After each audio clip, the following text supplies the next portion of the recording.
Hey there, Fletcher from All Things Overlanding here, and today I'm going to be telling you all about the ICECO APL55. This fridge is amazing, has a ton of really unique features, and I upgraded to this thing with the intention of it being sort of a lifetime fridge that I plan to keep for a really long time. So I'm going to tell you all about it, I'm going to tell you why I upgraded to it, and I'm going to tell you what applications I think it works best for. So if you're looking for more info on the APL55 or just looking for info on a great dual zone fridge, this video should have tons of value for you. So stay tuned to see more on the ICECO APL55. When I let you go, ooh,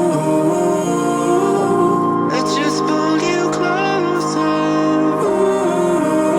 Ooh, I can't understand where it came from, but you got it, I got it. It began in the land of the sandstorm. I fought it, though I wanted everything to do with what you gave to me. All right, so as I mentioned in the intro, today I'm talking about my new ICECO APL55. I previously had their JP50, which is a fairly similar sized fridge. It's actually was a couple inches taller, so I like that this gives me a little bit more room between my strobe bars and my bed rack up there and the fridge. But then the APL55 is actually about 5 or 6 inches wider, and I will throw the dimensions up here on the screen for you. So this is a good size fridge, and it's pretty much all metal construction, so it's a really super hardy and beefy fridge. Another thing that I like about it is the fact that it is rated as weather resistant. So as you can see, I keep mine in the back of my truck now. It is under my rooftop tent, so it is protected somewhat. My old JP50 actually sat back here for the last year and has been perfectly fine and run with no problems, despite dust in Wyoming. As you can see, you know, all over these boxes, the dust that was there from Wyoming, that went in and out of the old JP50 and it's worked fine, but this thing is rated even hardier and constructed with even better materials. So I'm really excited about that aspect of it because then I just don't have to worry about it malfunctioning or breaking down while I'm out on a trip. I did go for the slide, and I did build this tilting drawer slide myself, and I'll throw a card up here in the top right corner to how I did this. I actually have a video about this showing the JP50 on it. It does work for this, but it is really tight, so the holes actually line up right at the very edge of this board that I used to construct this thing. But I'm going to throw the phone on the tripod here, and I'm going to show you the tilt function here, and then I'm going to actually open up the fridge and walk you through all the features of it and everything as well. But so let's dig into the APL55 a little more in detail. All right guys, so basically the way that it works is it uses the default slide functionality, but then I just attach the slide to a board with a couple of limiting straps at the back that basically allow it to tilt a certain amount before it stops by those limiting straps. And then the weight of the fridge brings it down on the slide, and that's how it functions. It cost me maybe 20 bucks in materials to make this tilting slide for it, and then using the existing slide that, again, I had with my old ICECO and have with the new one, it works great. So here, let me show you that in action. That's how it works, comes right out, tilts down. The slide stays mounted to the board back there, and then it supports all the weight on the slide. This fridge is rated to run at up to a 40-degree angle. So again, it is intended for like off-roading, for being in a vehicle that may tilt side to side. So I've had people ask me in the past with my old JP50, you know, does it work like that? It worked fine with the JP50, but especially on this fridge, it's meant to work up to a 40-degree angle. So you're perfectly fine even on a tilting drawer slide like this. So if you want to build one for yourself, go for it. It works great like this. I've left it like this all night at camp, no problems. All right, so let's start by talking through some of the form factor stuff, and then I'll get into the display because that is a really cool feature of this fridge as well. But so from a form factor standpoint, I do really like they have these metal sort of corners on here. So again, if you accidentally work, you know, if you move this in and out, mine's mounted in my truck, it just stays in the truck. But if you're throwing this in the back of an SUV or the back of a pickup truck and kind of taking it out at camp or things like that, then it's got these tough corners on it that are made of metal that are going to protect it and keep the fridge from, you know, getting bent or damaged or anything like that. The handles have a self-returning spring mechanism, so when you pull them up and you carry the fridge, when you set it down, they do pull back in, which I really like. So again, if you are pulling this in and out frequently of the back of like an SUV, for example, they're not going to get hung up on stuff. You don't have to worry about stuff getting caught on the handles because they pull themselves back in. They're also made of aluminum, so they're really super hefty duty and super strong and really good quality. Another thing that's really awesome about this fridge, so my JP50, the only sort of concern I ever had was it has a plastic clasp on it. And I always kind of worried that like under bouncing, you know, off-roading and things like that, that it may eventually break that latch. With this, you've got these two really heavy duty, and again, these are made of metal as well, but these really heavy duty latches that sink down into these little grooves with a tooth on the end there so that they hold the fridge down. That also leads to better sealing, which means that you have a more efficient fridge. You don't have to worry about, like with a lot of the cheaper fridges, a lot of the cold coming out through the top.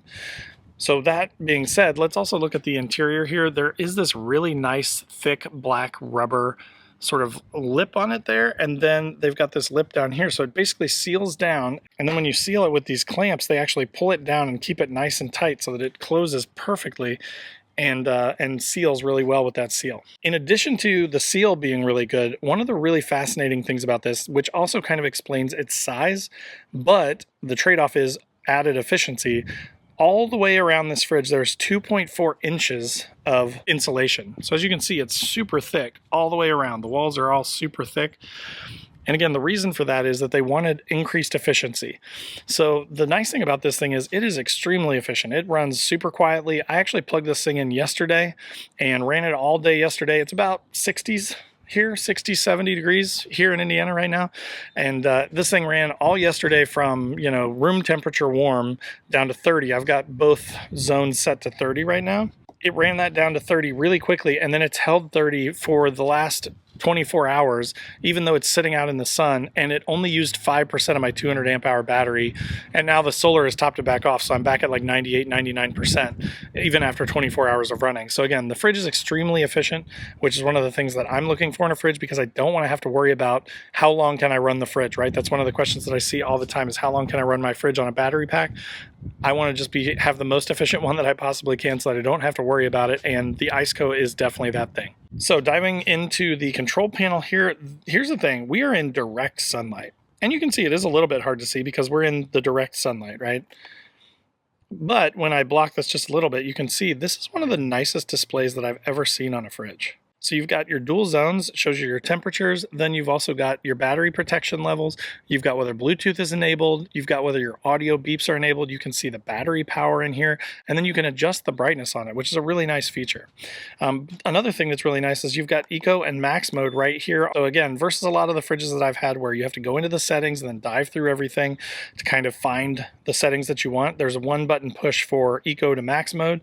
Then you've got your plus and minus, which allows you to adjust the temperature. To do that, you just hit the settings and you'll see that one start flashing there. Then when you hit it, you know, you can adjust it up and down to whatever you want. This fridge will go, I believe, down to -4. And again, it's dual zone. So you could have one side be a freezer and one side be a fridge, whatever you prefer. Now, the other cool thing is as you continue to hit settings here, it's going to switch from one to the other. Then when you hit it again, you can adjust your dimness, your brightness, right, up and down. Then if you hit it again, you can adjust the battery protection in here as well. Then if you hit it again, then it goes to your audio beeps. You can turn on and off the audio beeps, and then you can turn on and off the Bluetooth. Now, the reason it has Bluetooth is because it does have an app, and I'm going to show you that here in a second. The app is really awesome, too. It's a very straightforward, simple app, but if you didn't want to mess with this, or if you're up in the cab of your truck, like I will be, and this thing's in the back, and you want to check and make sure that it's running, you can do that straight from an app. You don't have to worry about getting out of the truck and confirming that, you know, it didn't shut off the last time you turned off your vehicle, or, you know, whatever. If you're running it off your starter battery, you just know whether it's running or not, and you can control it. One last thing on the control panel I want to mention here is they have this light button. Now this is kind of fascinating. What that does is it actually turns on, there's an external light here, and it's kind of hard to see because again we're in direct sunlight, but this thing actually lights up and illuminates the area around the fridge. If you hit it a second time, then it goes into like a blue mode. There's the blue mode. But so then it has sort of a blue light that comes out. So if you wanted some sort of like an ambiance light, you could do that, or you could just turn it off altogether. Again, for me though, having this in the back like this, when I have the fridge up there, I could use that to help illuminate the area while I'm cooking and things like that. So it's just a really nice extra feature that they added. Very thoughtful feature, which is nice. So now let's talk about power inputs. So this is a really unique thing that's really cool about this fridge too. This is the front of the fridge, right? So this is where the controller is. It does have DC in, it has AC in, and then it has USB out. So you can power things off the fridge via the USB, but if you had this fridge turned, let's say that you had this fridge with the front facing the back of your back seat in your SUV, and you wanted to put your power in through there, you can put your power on this side. Now on the other side, there's also another DC and AC plug. So regardless of where you have this thing mounted, it gives you flexibility in how you want to power it. So I really like that because most fridges, they're only on the back. Another thing I want to point out is that on most fridges, they are just exposed, or they have a really crappy cover that kind of comes, out all the time or is really hard to close. These things are very rubbery, but they start at the top, right? So there's no way for water to get down in here from the top just because they're basically attached at the top. So they're almost more like flaps, but then they do fit into these holes really nice and tight. And because they're kind of like a textured rubber, they fit in there really nice and they stay closed, which is just a nice thing that probably lends itself to some of that weatherproofness that they've talked about. But again, I really like that. And then let me show you the back here too, because another nice feature of it being a flap is, so even though I have this plugged in back here, then I've got this flap that goes over the top of it and protects it from rain and water and stuff coming down from the top. So again, if you have water running down the fridge, let's say it's pouring down rain and you have water flowing down the fridge, it's going to hit this and it's going to flow around it and around this raised lip here and not go into that power port. So again, for the weatherproofness aspect of it, that is a really nice sort of feature. Another thing to note is that the hinges are also aluminum, and then the other handle back here is also aluminum. So again, really super heavy duty construction, really super nice fridge from like a quality of construction standpoint. Now, one last thing that I want to point out here before we dive into the inside of the fridge is and this is one of my favorite features, especially because I have kids, but even just sometimes, I've had an Alpacool fridge, I've had some Bodega fridges, I've had a bunch of different types of fridges, even my JP50, my old ICECO. If your kids get into it, or if you get into it and you're kind of holding this up and you're trying to get food out and stuff, and then you let go of it, normally it's slammed shut. These have soft close hinges. So as you just saw there, let me back up a little bit. It kind of nicely, slowly, calmly comes down. It does not slam. It doesn't wake everybody else up at camp. You don't have to worry about the kids destroying your fridge or potentially breaking your latch, which is really nice. So again, just a thoughtful extra thing that they added that I'm a really big fan of. All right, so now let's get into the fridge and let's look at the inside, because there's some really cool features about this too. So again, inside you've got your lid with the really nice seals on it. One thing that's kind of fascinating is there's also a seal that runs across here, and the reason for that is the partition of the dual zones. So you do have this partition in here. You've got two baskets, one for the back zone and then one for this front zone, and then you've got some extra storage up here. So typically what I will do is I will put things like my drinks, my things that I access more frequently, drinks, condiments, that kind of thing, up here in the front basket, and then I'll put, let's say, like meat or cheese or the things that I'm going to use for cooking dinner in the back section.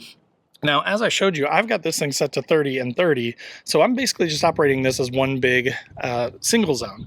And the other cool thing is you could take the baskets out and this partition all together. This is one of the most unique things about this fridge is this partition actually will come out and turn this into one giant single zone. So if you don't need, like if one trip you wanted to bring some ice cream and stuff for the kids, and then the next trip you had to bring, a big hunk of meat, a thing of ribs or something, then you can make this thing adjustable so that you can haul bigger stuff, which is really nice. Another really neat thing is when you remove this center divider here, it actually changes the display from a dual zone to a single zone. So when you remove that, it's actually smart and it knows that you've removed it, and then it will adjust your display to reflect the setup that you're currently running, which is awesome. Like, this is a really cool feature, really thoughtful, cool feature. Okay, so I did want to point out a couple of final things here with the fridge. You'll notice this kind of indentation back here on the back of the fridge. And you may be wondering what that is and why, the power cables are offset over there to the left side, and then there's this big indentation. ICECO has its own magnetic fridge battery, and you can buy that. It's an additional cost. I'll put a link in the description down below to that thing. But if you didn't have like a dual battery setup like I have, then you could buy this battery, smack it right on there via the magnets on the side, and then plug it right into your DC port right there and run your fridge off of that, which is really nice. But then you get back, let's say you get home from your trip and you want to recharge the battery, just pop it off there magnetically, take it inside, charge it up, and you're good to go. So one thing that I did want to point out really quick, and this is true whether you're using a regular slide or a tilting fridge slide like I've got, is that you got to deal with the cord. Sometimes it can get caught, it can get pinched in here, it can get cut. So you just want to be aware of that. So basically what I did was I zip tied mine to these little black plastic bumpers on the side here. And then I used this nylite D-ring because it's flexible, so it allows it to move. These things are really inexpensive, and you can use them to tie down gear or do just about anything. You just take two screws and drop them in there, and then it gives you this D-ring that you could use to tie stuff down. In this case, I used it as almost like a pivot, and you'll see why here. When I pull the fridge out and it slides, the cord comes with it, but then that D-ring allows it to pivot with it, and then it comes down. And then when I put it back up, it allows the cord to pivot back So again, just sort of a low budget do-it-yourself option for people looking for ways to keep their cord from, getting pinched all the time, things like that. I just zip tied mine to this nylite D-ring, and then it gives it the flex that it needs to be able to move wherever the fridge is at, and I don't have to worry about it, which is good peace of mind and helps me protect my cord and make the fridge last longer. So really quickly, I wanted to show you the ICECO app. As you can see, I've already synced my fridge. The first time you do this, if you haven't synced it, you just click on plus and then it finds your fridge. So it's really easy to get it connected. Then once it is connected, you just click on the device and it will pull it up. As you can see here, you can see both zones of the fridge, and at the top there you can see left zone or right zone. You can switch between the two and you can control the temperatures independently. You can put it on quick freeze mode by clicking that freeze button at the bottom. You could click on eco mode to switch it from eco to max mode, and then you can get into the rest of the settings as well as turning it on and off. So you've got all the basic controls that you need right inside this app.